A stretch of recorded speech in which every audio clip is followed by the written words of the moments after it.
제가 이런 질문 한번 답을 해보시기 바랍니다. 여러분 구원 받으셨습니까? 다시 한번 묻겠습니다. 여러분 성령님 안에 계세요? 왜 자신 없으세요? 눈에 보이지도 않는 성령님이 내 안에 들어오신 것을 여러분 어떻게 확인할 수 있으세요? 8절을 보시면요, 바람이 임으로 불매 내가 그 소리는 들어도 어디서 와서 어디로 가는지 알지 못하나니 성령으로 난 사람도 다 그러하니라. 바람이 어디에서 생겨서 끝이 어디 있는지 아는 사람은 아무도 없습니다. 그런데 바람이 있음을 우리는 어떻게 알까요? 나뭇잎이 흔들리거나 내 머리카락이 날리는 것을 통해서 우리는 바람 존재를 알지요. 성령님이 우리 안에 계시는 것도 이와 같다고 합니다. 육신의 눈만 지닌 우리가 성령 하나님께서 우리 안에 어떻게 임하시는지 우리는 정확하게 알지 못합니다. 그러나 여러분, 주님을 믿는 자의 변화를 통해 우리는 예수님을 영접한 자에게 역사하시는 성령님을 분명하게 알 수가 있죠. 우리의 삶의 변화를 통해서 성령님이 내 안에 계시는가라는 것을 알 수가 있습니다. 어떤 변화일까요? 1960년대와 1970년대 여성 해방과 여성의 지위와 향상을 앞장서 외쳤던 미국의 대표적인 그 페미니즘 주장했던 여성운동가 작가인 글로리아 스타이넘이 이런 책을 썼습니다. 내부로부터의 혁명이라는 책입니다. 이 책을 냈을 때 미국 전체 사회가, 지성인들이 큰 충격을 받았다고 합니다. 왜냐하면 그녀가 이렇게 주창했기 때문에 그렇습니다. 나는 지금껏 외적인 혁명을 일으키기 위해 살아왔습니다. 그러나 그런 변화는 아무런 의미가 없었습니다. 진정한 변화는 안으로부터의 혁명에 있습니다. 즉 자기 자신이 누구인가를 찾아야 하는 것입니다. 그녀의 말은 자기 인생을 지배해왔던 가치관을 완전히 뒤엎는 것이었습니다. 그녀는 굉장히 거칠게 미국 사회, 여성들의 인권과 여성들의 위치, 유리창 그 사회를 깨기 위해서 폭력도 이용하고 엄청난 주장을 했던 여인이었습니다. 그런데 이 여인이 외적인 변화보다 내적인 변화가 근본적인 것이라고 주장을 하는 겁니다. 여러분, 변화란 무엇일까요?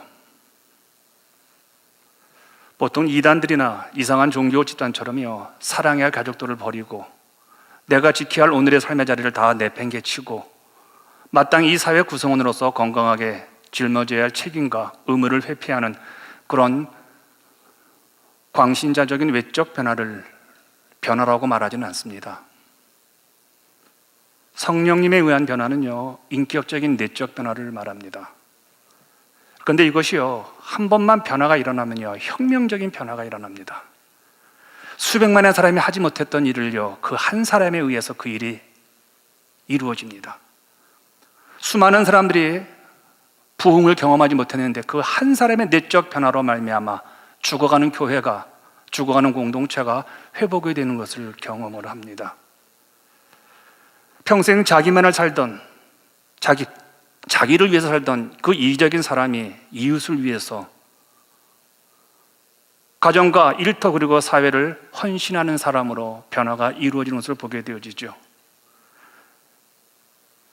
자기 목적을 위해 수단과 방법을 가리지 않던 자가 목적은 물론이요, 수단까지 예수 그리스도의 말씀 안에서 바르게 살아가는 변화가 일어납니다. 썩어 없어질 육신뿐 아니라 정말 썩어지는 그 육신뿐이 이 세상에서 영원한 본향인 우리의 고향 하나님 나라라는 새로운 세계로 옮겨간 것을 죽어서 가는 나라가 아니라 이곳에서 누리면서 사람들에게 과감하게 보여주는 삶을 살아간다는 겁니다. 이게 진정한 변화라는 겁니다. 한국에서 목회할 때 장사가 너무너무 안 되는 가게를 운영하던 성도님이 계셨습니다. 정말 가게가 안 됐습니다. 우리가 소위 말하는 팔이 날린다고 말하죠. 근데 이 성도님이 주일 성수 문제로 인하여서 굉장히 갈등을 합니다. 주일 성수를 해야 되는데 주일날까지 문을 닫으면요, 정말 가게세도 못 낼 정도로 힘든 상황이었습니다. 그런데 믿음으로 결심을 해서 가게 문을 닫았습니다. 그리고 가게 문 앞에 주일 예배를 드리러 가야 하기 때문에 앞으로는 주일날 문을 열지 않겠습니다라는 팻말을 붙여놓고 주일 성수를 시작을 했습니다. 이분이 저에게 이런 말을 합니다. 목사님, 믿음으로 살기 위해서 이제 경제적인 손실을 감수하겠습니다. 주일에 일하면 경제적 이익이 그만큼 손해가 되잖아요. 그런데 이런 손해를 믿음으로 감당한다고 고백을 하니까 목회자인 저는요, 그분을 마음껏 기도해주고 칭찬을 해주었습니다. 그런데 몇 주 후에 이 성도님이 저를 다시 찾아왔습니다. 목사님, 정말 주일 성수하기 위해서 문을 닫는 것이 저에게 손해일까요? 또 뭐 하자는 건가 싶어가지고요, 왜 그런 생각을 하세요? 라고 물었습니다. 그분이 제가 최근에 한 설교를 듣고 마음에 변화를 일으켰다고 합니다. 제가 당시에 이런 설교를 제 노트를 보니까 기록이 되어 있더라고요. 골로새서 1장 19절의 말씀을 제가 설교했던 기억이 납니다. 함께 읽겠습니다. 시작. 아버지께서는 모든 충만으로 예수 안에 거하게 하시고, 예수님 안에 인생의 모든 복이 담겨 있다는 겁니다. 우리가 원하는 모든 복이 그 안에 있다는 겁니다. 그러므로 예수님으로 만족 못하면 우리는 또한 탐심이 나를 지배해야 한다는 것이죠. 성경에서 간음과 탐심을 아주 나쁘게 말합니다. 그런데 간음을 우상이라고 말하지 않습니다. 탐심은 유일하게 성경에서 우상이라고 말을 하는 것입니다. 탐심이란 뭐를 말할까요? 경제적인 탐욕을 말합니다. 돈 하는 것을 말하죠. 우리가 예수님을 인격적으로 만나면요, 세상에서 가장 작은 돈을 잃어버리고요, 가장 부유한 하나님을 얻게 되는 것이죠. 그런데 하나님을 깊이 알지 못할 때는요, 돈이 세상에서 가장 크고 중요한 것이 되어버립니다. 그리고 하나님은 돈보다 못한 하찮은 존재로 뒷방 늙은이 취급을 우리는 하게 되어지죠. 그러나 성령님이 임재한 사람들에게 나타나는 중요한 변화는요, 예수님이 좋다는 겁니다. 예수님이 세상은 뭐보다 좋다는 거예요. 여러분, 우리가 누군가를 좋아하게 되어지면요, 그 전에 좋아하던 것들을 포기하게 되어지잖아요. 수많은 남성들의 주목을 할 미모의 여인이 한 남자를 택했을 때 나머지 남자들은 눈에 안 들어오는 것처럼요, 성령님이 임재한 사람들에게 나타나는 중요한 변화는요, 예수님이 좋다는 겁니다. 더 좋은 것이 생기면 그 전에 좋던 것은 내 눈에 보이지 않는다고 제가 설교를 했습니다. 예수님으로 만족하면 돈은 아무것도 아니라는 겁니다. 이런 내용의 설교를 제가 했던 것으로 기억이 납니다. 그런데 이 성도님이 이 설교를 듣고 이런 결론을 내렸다는 겁니다. 내가 진정한 성도라면 주일에 온전히 예배드리는 것이 엄청난 복을 받은 것이 아닌가. 그렇다면 가게 문을 닫는 것은 손해가 아니지. 만약에 내가 믿음으로 주일 성수를 하기 위해 경제적으로 손해를 보았다는 생각이 든다면 나는 차라리 주일에 장사를 하겠다. 자신이 주일 성수하는 것을 경제적인 손해라고 생각하는 것은 아직 주님을 인격적으로 알지 못했기 때문에 주일 문 닫는 것이 손해라고 생각했다는 겁니다. 그러면서 예수 믿고 믿음으로 사는 것은 결코 손해가 아니라 자신에게 이득이라는 것을 깨달았다고 합니다. 여러분 어떠세요? 이런 변화 경험해 보셨나요? 여러분, 성령님이 우리 안에 내주하시면서요, 변화시키는 것이 있는데 그게 뭐냐면요, 인격이라고 합니다. 인격의 변화는 무엇을 말할까요? 예수 그리스도의 마음을 품는 것을 인격의 변화라고 말합니다. 빌립보서 2장 5절을 우리 함께 같이 봉독합니다. 시작. 너희 안에 이 마음을 품으라. 곧 그리스도 예수의 마음이니. 여기 예수님의 마음은요, 예수님의 사고방식을 말합니다. 여기 예수님의 마음은요, 예수님의 생활 양식을 말합니다. 여기 예수님의 마음은요, 예수님의 태도를 말합니다. 여기 예수님의 마음은요, 예수님의 철학을 말합니다. 여기 예수님의 마음은요, 세상을 바라보는 시각을 말합니다. 이 모든 것이 용해되어서 만들어진 말이 예수님의 마음이라는 겁니다. 한마디로 너는 예수님의 마음을 가지고 세상을 바라보거라. 너는 예수님의 마음을 가지고 너가 가지고 있는 것을 바라보거라. 너는 예수님의 마음을 가지고 너의 가정을 바라보거라. 너는 예수님의 마음을 가지고 너의 고통을 바라보거라. 세상을 살아가면서 가장 고통스러운 것은요, 내 삶에 닥친 여러 가지 어려움과 고통을 해석이 안 된다는 겁니다. 이해가 안 될 때 우리는 너무너무 힘들지요.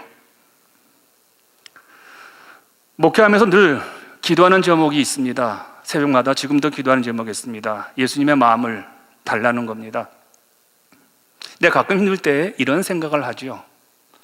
내가 왜 이런 대접을 받아야 하는가, 사람들한테. 내가 여기에 왜 왔을까?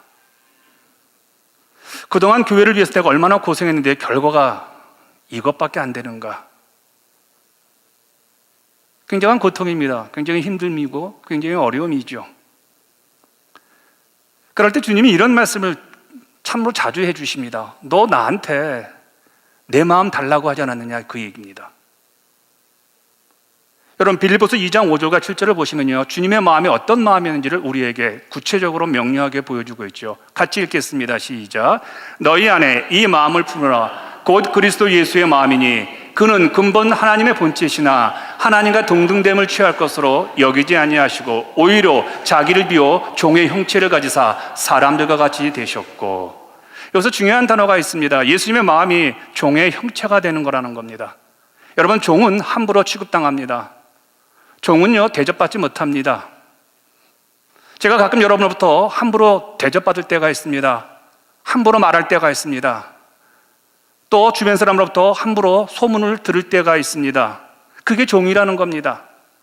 우리 예수님은 하나님과 동일하신 분이십니다. 그런데 그분이 이 땅에 내려오셔서 하나님으로 대접받지 아니하고 종으로 대접을 받았다고 합니다. 그게 예수님의 마음이라는 겁니다. 주님의 마음은 종으로 살아가는 겁니다. 예수께서 하늘 보좌 버리시고 세상에 와서 엄청난 고생을 하셨는데 그게 바로 종의 삶인데 그게 주님의 마음이라는 거예요. 그런데 여러분, 제 삶을 보니까 그래도 고생했다고 하더라도요, 예수님처럼 고생을 했겠냐는 거예요. 이런 주님 마음 생각하면 좀 부끄럽죠. 여러분 어떠세요?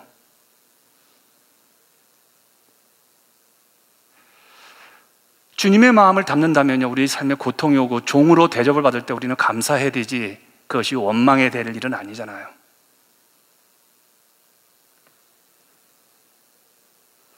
고통의 시간은 주님의 마음을 담는 감사의 시간이 되어야 되잖아요. 목사인 제가 하나님을 원망하고 있으니 이게 얼마나 부끄러운 일입니까? 예수 때문에 어려움을 겪어서 드디어 내가 주님의 마음을 담게 됐구나라면서 감사해야 되는데요. 그 후부터 제가 주님의 마음을 품는 훈련을 위해서 제가 글을 쓰기 시작했습니다. 그게 영성일기였는데 최근에는 주님과 하루 함께 살기라는 일기입니다. 여러분이 잘 안 읽어주셔서 이제 안 올리려고 그러는데 저는 매일 씁니다. 어떤 때는 3장을 쓸 때도 있습니다. 타픽이 3개가 될 때가 있죠. 훈련을 하는 겁니다. 주님 마음 담기를 위해서요. 보는 사물을 예사롭게 보지 아니하고 나한테 적용해서, 그래서 24시간 주님을 묵상하는, 그래서 주님을 좀 더 닮아갈 수 있는 그런 목사가 되기 위해서 일기를 쓰고 또 사물을 바라보기 시작을 하죠. 이걸 훈련이라고 합니다. 보통 우리가 훈련이라고 말할 때 훈련의 목적이 2가지가 있습니다. 잘 되는 것을 더 잘 되게 하기 위한 훈련이 있습니다. 또 다른 훈련은요, 너무너무 안 되는 건데 그것을 되게 하기 위한 훈련이 있다는 겁니다. 그런데 이 모든 것들에 공통적인 것이 하나가 있습니다. 그게 뭐냐면요, 지속적이고도 반복적인 것이어야 된다는 겁니다. 여러분, 목사는 참 말을 많이 하는 직업입니다. 그래서 저 개인적으로 말에 실수를 하지 않으려고 굉장히 노력을 하고 있습니다. 근데 가끔 설교에 웃자고 제가 좀 표현을 쓰는 게 있습니다. 쪽팔린다는 표현을 종종 썼습니다. 웃자고요. 근데 예전에 우리 교회 사역을 하던 목사님이 이제 LA로 가셔서 지금 개척을 하신 목사님 계시는데 그 양반이 늘 저한테 그래요. 목사님은 설교가 참 수준 높은 좀 고급스러운데 쪽팔린다는 그 단어 하나로 설교가 갑자기 땅에 떨어집니다. 그거 쓰지 마세요 그러더라고요. 그래서 계속 이 쪽팔린다는 말이 나오면 그놈 생각이 납니다. 그놈이 얼굴이 뚝 떨어오르는 거예요. 몇 주 전에 가나의 혼인잔치 설교에서 술에 관해서 표현할 때 제가 술 처먹는다라는 표현을 썼던 거 여러분 기억나시는지 모르겠네요. 그날 저희 집에 전쟁이 벌어졌습니다. 제 아내가 아주 심하게 저를 몰아붙였습니다. 어떻게 설교에서 그런 과격한 언어를 쓰고 있느냐, 그리고 술 먹는 성도들이 얼마나 미안했겠냐는 거예요. 참 별걸 다 위로를 해주죠. 이런 표현에 대한 지적을 받으면 두 가지 반응이 여러분들 나올 거예요. 하나는 뭡니까? 지금 부끄럽죠. 목사가 그런 표현, 과격한 언어들을 사용했다는 것 자체가. 근데 한편으로는 웃자고 한 표현인데 뭘 그렇게 사생결단으로 대드느냐라는 이제 반발 심리도 분명히 있습니다. 제가 카드 놀이를 참 잘했습니다. 대학 다닐 때. 그리고 화토도 참 잘 쳤습니다. 근데 제가 한 20년 정도 제가 그 놀이를 하지 않습니다. 카드 놀이와 화토를요. 물론 여러분들에게 하지 말라는 건 아니지만 그 안에 도박 심리가 있기 때문에 그렇습니다. 주님의 은혜를 강력하게 입은 다음에 이런 것들을 좀 멀리 하려고 훈련합니다. 노래방도 잘 안 가려고 합니다. 그리고 안 좋은, 제가 좋아하는 영화가 있습니다. 한 놈만 팬다는 주유소 습격 사건이라는 영화를 저는 세계 최고의 명화로 생각하는데 어느 날부터 그런 영화를 좀 안 보려고 합니다. 그럼에도 불구하고 가끔 봅니다. 눈이 가니까요. 폭력 영화라든지 이런 영화들이요. 왜냐하면요, 제가 왜 이것들을 멀리 하려고 훈련을 하냐면요, 제 삶의 외적 모습과는 달리요, 제 무의식 속에는요, 옛삶의 잠재가, 의식이 자리 잡기 때문에 그렇습니다. 이것은 나에게 성령님으로 거듭난 삶, 그 한순간에 완성되는 것이 아니기 때문에 계속 완성되어 가는 것임을 저에게 일깨워 줍니다. 만일 제가 말씀과 기도에 의한 훈련의 삶을 멈춰버린다면요, 저는 머지않아 예전의 그 더러운 옛삶으로 회귀하고 말 것입니다. 그래서 이런 것들보다 좀 더 성경과 기도 시간, 체격 있는 시간에 좀 더 투자해서 메시지를 잘 준비하고 교회를 잘 섬겨야겠다는 그런 신앙 훈련에 매진을 하려고 합니다. 사랑하는 여러분, 거듭난 신자들에게는요, 반드시 변화에 대한 훈련이 요구되어집니다. 그런데 여러분, 하나님께서 육체가 아닌 마음과 영의 훈련을 명령하셨습니다. 에스겔 18장 3절을 같이 읽겠습니다. 시작. 너희는 너희가 범한 모든 죄악을 버리고 마음과 영을 새롭게 할지어다. 이스라엘 족속아, 너희가 어찌하여 죽고자 하느냐. 마음과 영을 새롭게 하라는 것은요, 경건의 훈련을 받으라는 겁니다. 여러분, 마음과 영이 무엇을 의미할까요? 도대체 마음과 영이 무엇이기에 왜 하나님은 구체적으로 꼭 집어서 마음과 영을 훈련하라고 할까요? 마음이란 인간의 모든 행동을 제어하는요, 인격 중심입니다. 우리의 모든 행동을 마음에서 명령을 내리죠. 마음으로부터 모든 생각이 결정되고 감정이 조성되고 인격의 정도가 가늠되어지죠. 그러므로 마음이란 인간 외적으로 드러난 모든 행동들, 모든 존재적 현상을 규정하는 최고 내적 통치 기관입니다. 반면에 영이란 하나님의 관계를 이루어가는 신령한 통로인 동시에 인간 최고의 내적 통치 영역인 마음을 지배하는 신령한 기구라는 겁니다. 한마디로 인간의 행동은요, 마음의 지배를 받고요, 인간의 마음은 영의 영향 아래에 있다는 겁니다. 따라서 우리의 영이 성령님에 의해 지속적으로 가다듬어져 갈 때 그 변화된 영을 통로로 삼아 우리의 마음이 새로워지고요, 마음의 지배를 받는 우리의 행동과 습관이 변화가 되어지고요, 이른바 거듭난 자가 아니라 거듭난 자로서의 삶을 비로소 살아가는 것입니다. 그래서 마음과 영이 새로워지지 않으면 여러분 죽습니다. 여러분, 죽는다는 게 하나님과도 관계가 끊어진다는 말입니다. 그냥 구원받은 것만 감사하는 겁니다. 30년, 40년, 50년 예수를 믿고 직분을 받아도요, 거듭난 삶이 안 나타나기 때문에 그분은 의미가 없습니다. 사는 게요. 주변 사람들에게 영향력 항상 행사하지 못합니다. 그래서 주님이 그렇게 말씀하시는 겁니다. 죽은 자라고요. 제 얘기가 아닙니다, 여러분요. 이렇게 주께서 엄격한 말씀을 해 주실수는 불구하고 성도들이 변화가 잘 이루어지지 않습니다. 참 우리의 변화가 참 어렵다는 겁니다. 그 이유가 무엇일까 고민을 해봤습니다.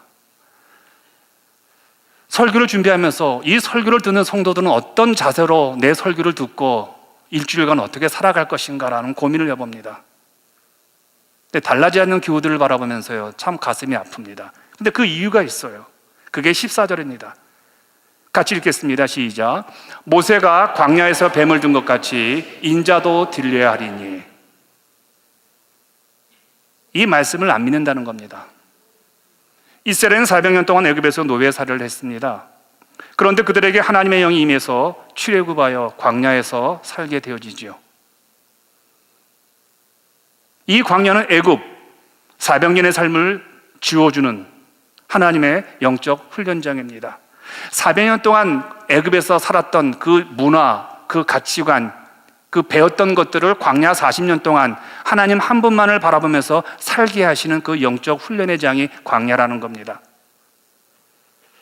그런데 이스라엘 백성은 모든 관심이 오직 육체에만 국한되어 있어서 하나님의 영적 훈련을 거부하고 맙니다. 하나님이 하늘에서 내려주신 만나로 육체를 채워주신 것에 감사하기보다는 늘 불평합니다. 광야 40년 동안 하나님의 보호하심은 그들을 만족시켜 주는 것은 영으로 살라는 하나님의 사인인데 그들은 육체의 축복은 구하나 영의 만족을 구하지 않습니다. 그러니 광야에서 40년의 하나님의 은혜를 누리면서도 변화가 될 수 없었던 겁니다.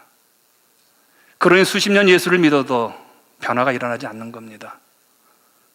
오히려 틈만 나면 옛삼을 이야기합니다. 죄와 어둠의 노예로 살던 이집트로 돌아가고 싶어 합니다. 이런 이스라엘 백성의 에돔 땅에 부근에 이르렀을 때 엄청난 사건이 벌어집니다. 그들은 거기에서도 여전히 하나님의 은혜와 하나님의 인도하심을 받았음에도 불구하고 그러면 하나님께 더욱 자신의 영을 맡기고 자신의 인생을 맡기고 시간을 맡기고 모든 것을 맡겨 함에도 불구하고 육체의 소욕의 자로 잡혀서 하나님을 원망합니다. 여기서 하나님께서 안 하던 행동을 하십니다. 진노하십니다. 여러분, 하나님의 진노는 되게 무섭습니다. 불별을 보내서 이스라엘 백성들을 죽여버립니다. 많은 이스라엘 백성들은 불뱀에 물게 돼요. 사망 직전에 이르게 되었죠. 그제서야 이스라엘 백성은 회개를 합니다. 이에 하나님께서는 모세에게 놋뱀을 만들어 장대에 매달게 하십니다. 그리고 그 놋뱀을 바라보는 자들에게는 독이 몸에 퍼지지 않냐고 구원받는다고 이야기를 합니다. 여러분, 이런 상황에서 놋뱀을 바라보는 것이 쉬운 일일까요? 어려운 일일까요? 여러분 어떠세요? 여러분 자신을 한번 돌아보시길 바랍니다. 여러분이 너무나 힘들고 어렵고 고통이 극에 달아서 아무것도 할 수 없는 상황에 처했습니다. 그때 여러분 기도하십니까? 아니면 원망하시고 발만 동동 구르십니까? 그거 보면 아시죠? 놋뱀을 바라보는 게 우리가 생각할 때 쉬운 것 같은데 놋뱀을 바라보지 않고 죽은 자가 많았다는 성경적 기록을 보면요, 놋뱀을 바라보는 게 쉬운 것은 아닌 것 같아요.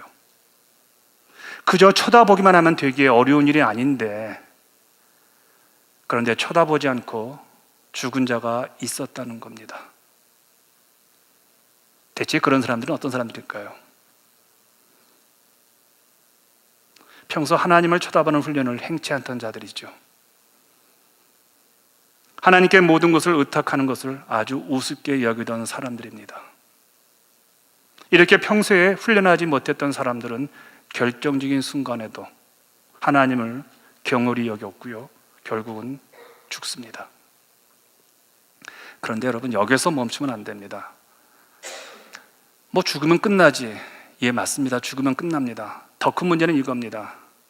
하나님이 허락하신 영적 훈련을 광야교회에서 경험하지 못했던 하나님의 훈련을 무시하던 사람들은요, 아무도 가나안 땅에 들어가지 못했습니다.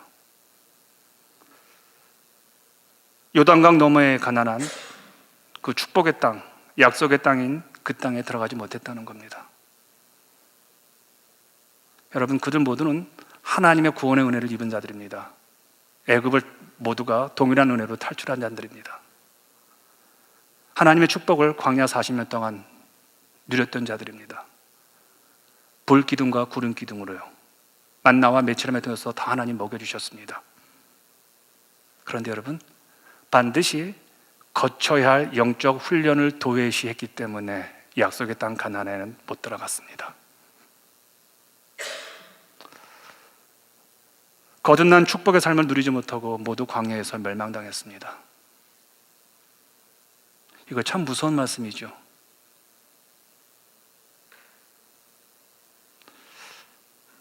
이 삶을 한번 제가 도표로 한번 만들어 보려고 했습니다. 이집트에서 가나안까지 여정은요, 모든 신자들에게 공통적인 삶의 여정입니다. 이집트는요, 죄악으로 가득 찬 세상을 의미합니다. 홍해는요, 홍해를 지나가는 것을 성경은 침례라고 이야기를 합니다. 고린도전서 10장 1절과 2절에 보시면요, 모세에게 속하여 다 구름과 바다에서 침례를 받고, 광야는요, 우리의 영적 훈련의 장소인 교회를 말합니다. 사도행전 7장 38절을 보시면요, 같이 읽겠습니다. 시작. 시내 산에서 말하던 그 천사함 우리 조상들과 함께 광야 교회에 있었고. 요단강은 누구에게 찾아오는 죽음을 말하지요. 그렇다면 가나안 땅은요, 영원한 우리의 고향, 본향, 천국을 말합니다. 그러니까 모든 신자들은 이집트, 세상에서 나옵니다. 그리고 홍해를 건넙니다. 침례를 받습니다. 그리고 광야에서 하나님의 사람으로서 훈련을 받습니다. 그리고 어느 날 요단강을 건너서 가나안 땅에 이르게 되는 것이 신자들의 삶의 여정이죠. 여기서 우리가 훈련받는 것은 어딜까요? 이게 교회라는 겁니다. 교회는 어떤 곳일까요? 죄와 사망의 세상으로부터 부르심을 받아 하나님의 자녀가 된 자들의 모임을 교회라고 말을 합니다. 그렇다면 이 광야 교회의 주된 훈련은 무엇일까요? 여러분, 세상은 자녀 교육에 대해서 일가견이 있습니다. 세상은 돈을 버는 것에 대해서 일가견이 있습니다. 세상은 어떻게 하면 성공할 수 있는지 일가견이 있습니다. 그런데 교회는 자녀 교육을 위하는 것이 아니요, 돈 버는 것이 아니요, 인격의 수양의 장소가 아니라 교회는 시작부터 끝까지 예수님을 바라보는 것입니다. 이걸 훈련이라고 말합니다. 여러분, 교회는 예수님을 바라보는 곳입니다.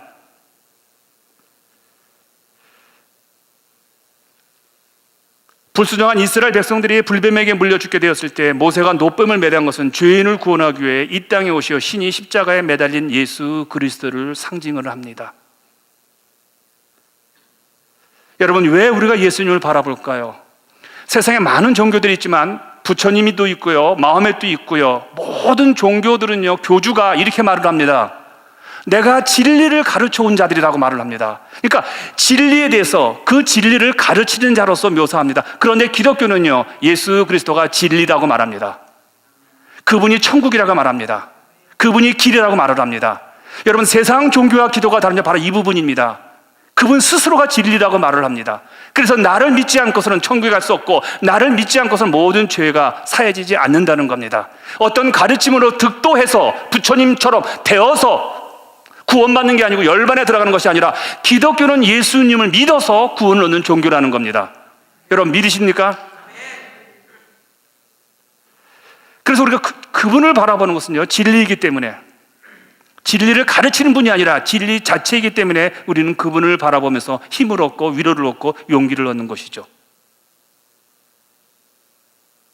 그런데 우리들 가운데 신앙의 훈련적인 교회를 잘못 이해해서 성령님의 손길에 의한 그 변화가 일어나는 훈련을 받지 못하면요, 보아야 할 노뱀을 보지 않고 무시하다가 거듭난 축복의 삶을 살지도 못하고 끝내 하나님 나라를 보지 못하는 어리석은 자들이 될 수 있다는 겁니다. 이제 우리가 선택해야 할 일이 무엇일까요? 제가 왜 선택이라는 말을 사용한지 아십니까? 주님께서 십자가에 못 박혀 매어 달리기시만 하면 인간이 저절로 구원을 받는 것이 아니기 때문에, 우리가 바라봐야 되기 때문에, 우리의 목이 있기 때문에 선택이라고 말씀을 드리는 겁니다. 모세가 전하는 하나님의 말씀을 믿고 노뱀을 본 자만 생명을 얻은 것 같이 오늘 제 설교를 듣고 여러분 부디 변화가 일어나셔서 주님을 바라볼 때 여러분에게 가나안 땅을 들어갈 수 있다는 겁니다. 15절을 보시기 바랍니다. 이는 저를 믿는 자마다 영생을 얻게 하려 하심이니라. 제가 지금 이 이야기를 하고 있는 겁니다. 제 얘기를 제발 들으시기를 바랍니다. 제가 지금 이 이야기를 합니다. 예수를 믿으세요. 예수를 믿을 때 우리에게 영생이 있습니다라는 얘기예요. 여러분 누구를 믿습니까? 여러분 어떤 분이 이렇게 말합니다. 내 주먹을 믿으라고요. 그놈의 주먹 여러분요, 20년 지나면요 공동묘지에 들어가서 여러분 썩어 문드러집니다. 그 주먹 뭘 믿으세요? 어떤 분은 그럽니다. 그래도 믿는 건 우리 미래에 돈밖에 없다. 여러분 죽을 때 그 돈도 같이 썩습니다. 공동묘지에서요. 여러분 제발 돈돈하지 마시길 바랍니다. 여러분 자녀들 믿습니까? 여러분 키워보십시오. 사랑 내리사랑이라고 합니다. 아무 소용없습니다. 여러분요, 예수님을 믿어야 됩니다. 그래서요, 그분이 생명이고 부활이고 영원한 천국이기 때문에 그분을 믿으셔야 합니다. 그런데 사람들이 제 얘기를 듣지 않습니다. 제 설교를 안 듣습니다.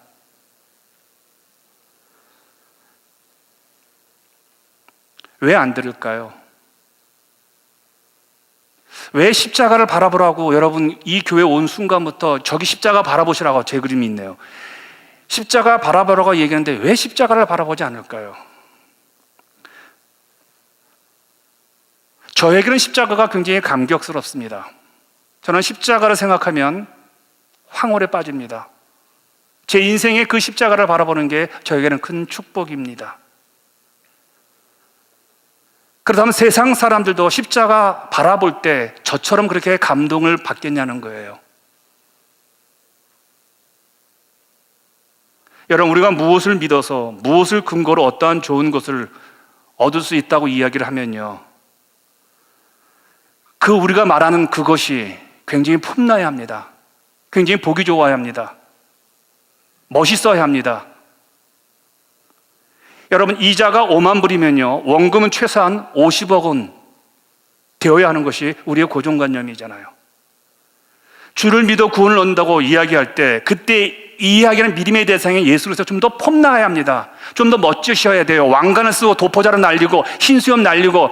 그런데 우리가 바라보는 그 예수로서는 십자가에서 빨가벗긴 상태에서 못 박아 죽으면서요 정말 비참하게 한 번도 대항하지 않냐고 죽은 분입니다. 근데 그분으로부터 우리가 무엇을 얻겠냐는 거예요. 세상 사람들은 그분을 바라볼 때마다 뭐라고 얘기합니까? 저걸 믿었을 때 뭐가 얻어지겠냐는 거예요. 폼나지 않습니다. 원금이 너무 작습니다. 50억이 되지도 않아요. 저기서부터 5만 불을 얻을 수가 없다는 겁니다. 바로 이 사실입니다. 이스라엘 백성이 쳐다보는 대상이 상식적으로 맞지 않는다는 거예요. 제가 말씀드렸잖아요. 쳐다보는 목표는 좀 더 폼나야 합니다. 그럴싸해야 합니다. 그래야 바라보잖아요. 아, 저분 이쁘다, 잘생겼다, 저분 우리에게 대표적인 존경받는 인물이야. 바라보면서 그러네 라고 해야 되잖아요. 저분을 한번 바라봐, 저분 우리 교회 아주 좋으신 분이야 라고 했을 때 그분이 폼나지 않냐고, 그분의 삶의 환경이 그렇지 않을 때 우리가 그분을 왜 바라봅니까? 쳐다보는 목표는 멋있어야 되고 근사해야 합니다. 그런데 예수님이 비참하게 십자가에서 죽었는데 그분을 어떻게 믿습니까? 더더구나 뱀을 바라보라고 합니다. 여러분 뱀은 사단을 상징합니다. 그리고 그 뱀이 어떤 역할을 했습니까? 자기들은 물었던 뱀입니다. 근데 왜 그 뱀을 바라보라고 합니까? 안 보지요. 여기 하나님의 깊은 뜻이 있는 것을 제가 발견했습니다. 여러분 좀 어렵습니다. 여러분 이것만 넘기시면 여러분 큰 은혜를 될 겁니다. 저를 쫓아와 주시기 바랍니다. 이스라엘은 광야 40일 동안 너무나 큰 은혜를 받았음에도 불구하고 일관된 게 한 게 하나 있습니다. 하나님 원망합니다. 만나와 매체를 주어도요 늘 원망합니다. 구름기둥 물기둥에도 춥다 덥다 늘 원망합니다. 그리고 뭐라고 합니까? 애굽에는 고기가 있었는데, 애굽에는 갈비가 있었는데, 애굽에는 삼겹살이 있었는데 라고 이야기를 합니다. 이집트로 돌아갈 생각만 합니다. 그러면 이들은요, 오늘 불뱀에게 물렸습니다. 그래서 노뱀을 만들어서 그 노뱀을 바라보면 구원을 얻고 병이 낫는다고 합니다. 그럼 오늘 바라봐서 그 노뱀을 바라보는 말이야, 불뱀에게 물렸던 그 저주가, 그 불뱀에게 물렸던 독이 사라집니다. 오늘 살았습니다. 그럼 내일 그들은 불평 안 할까요? 원망 안 할까요? 그런 교회에 대해서, 그런 사람들에 대해서, 그런 춥다, 돈 없다, 아이고 교회가 왜 이래, 아이고 저 사람 왜 이래, 또 불평 안 할까요? 불평합니다. 그러면 또 물려가지고 또 노뱀 보고, 이거 얼마나 우습습니까? 이거 얼마나 근시안적인 거냐는 거예요. 무엇입니까? 불평하는 그 근원이 뭐냐는 거예요. 그게 나 아닙니까? 죄 아닙니까?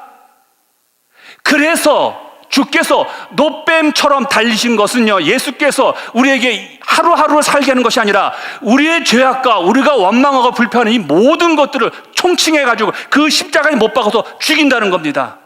그래서 십자가를 바라보는 우리들은요, 내 죄가 거기서 죽었고, 내 죄악이 죽었고, 내 불평이 죽었고, 내 원망이 죽었기 때문에 우리는 십자가를 바라보면서 은혜를 받는 겁니다. 이제는 다시는 불뱀에게 물릴 이유가 없다는 겁니다. 원망해도 물지 않는다는 겁니다. 하나님께서는요, 근시안적인 것을 처방한 것이 아니라 근원적인 우리의 죄가, 우리의 연약함이,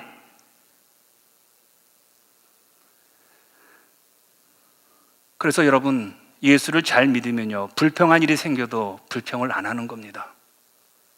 원망할 일이 생겨도 십자가 바라보면서, 그래, 내 이 원망이 저 십자가에서 죽었구나, 그런즉 이제 내가 사는 것은 예수 그리스도 안에서 살아가는 새로운 삶이구나라는 것을 느끼는 겁니다.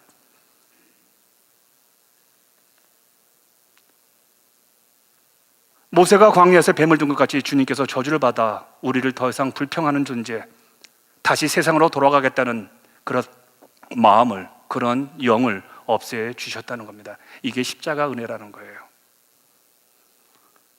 사랑하는 여러분, 오늘 우리가 이 자리에 있는 것은요, 성령님이 내 안에 있음을 입증하는 것입니다. 여기 아무나 오지 않습니다. 그리고 내가 거듭난 자임을 보여주는 겁니다.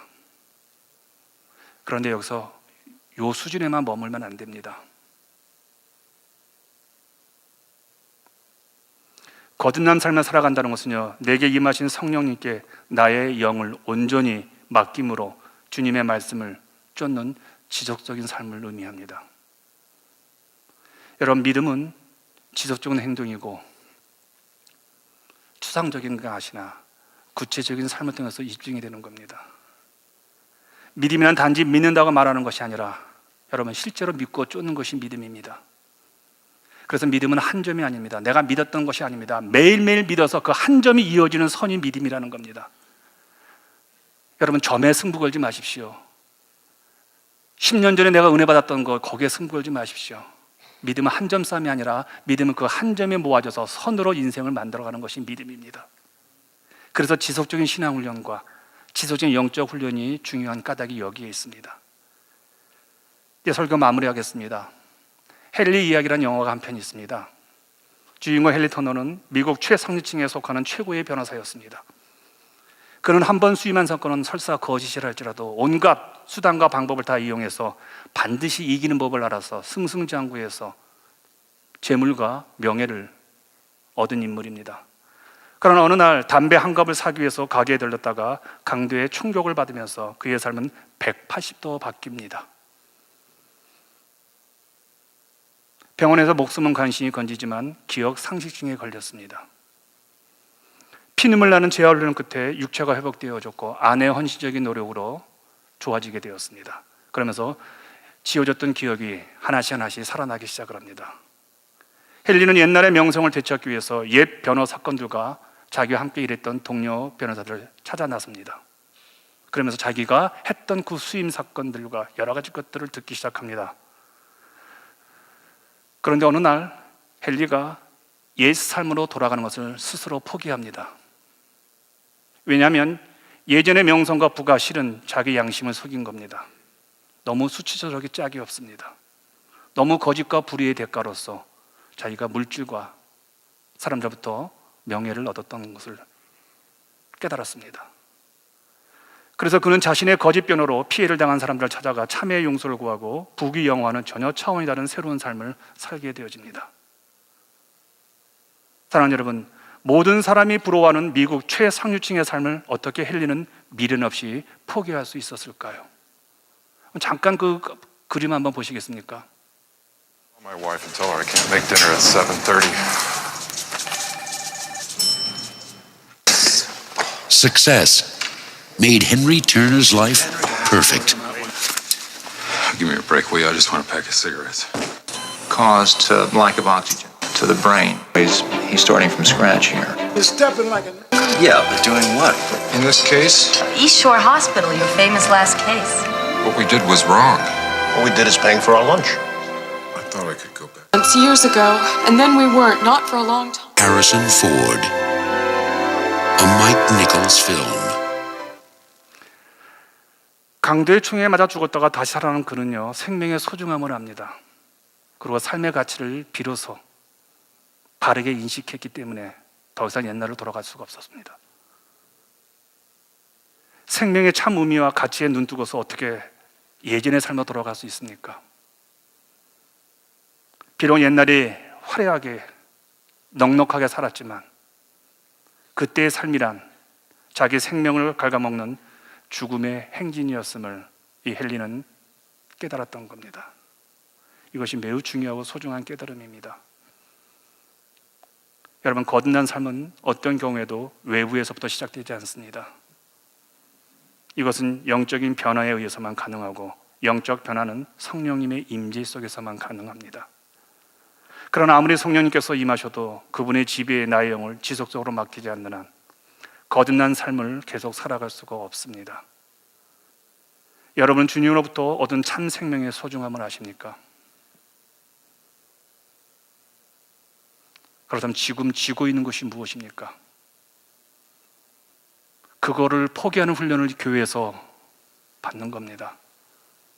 영적 광야에서, 그리고 광야 교회에서 우리가 서 있는 겁니다. 사력을 다해 소유하려는 그것이 여러분의 참 생명을 갉아먹고 있다면요, 여러분 예수를 30년, 40년 오래 믿어도 도대체 그게 무슨 의미가 있을까요? 성령께서 오늘 나와 함께 계심을 믿는다면요, 출애굽하고 광야에서 만나를 먹고도 광야 교회에서 훈련을 거부한 멸망한 이스라엘 백성이 되지 마시기를 바랍니다. 육체의 배만 채우는 것으로 끝나지 말고 영생의 복을 오늘부터 누리도록 내 영이 결국은 변화되고 결국은 모든 삶이 변화될 수 있도록 여러분 광야 교회에 깊이 들어가십시오. 그리고 진리이신 예수 그리스도를 순간순간 24시간 묵상하시기를 바랍니다. 한두 번이 아닙니다.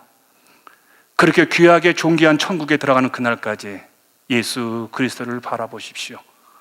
그리고 내 인생의 가장 중요한 것이 세상이 아니라 예수란 사실을 입술의 고백이 아니라 이제는 삶으로 증명하시어서 무너져가는 세상 앞에서 한 영혼을 구원하고 이 광야교회로 초청하는 살아있는 예수 그리스도의 작은 예수가 되시기를 축원드리겠습니다. 같이 기도합니다.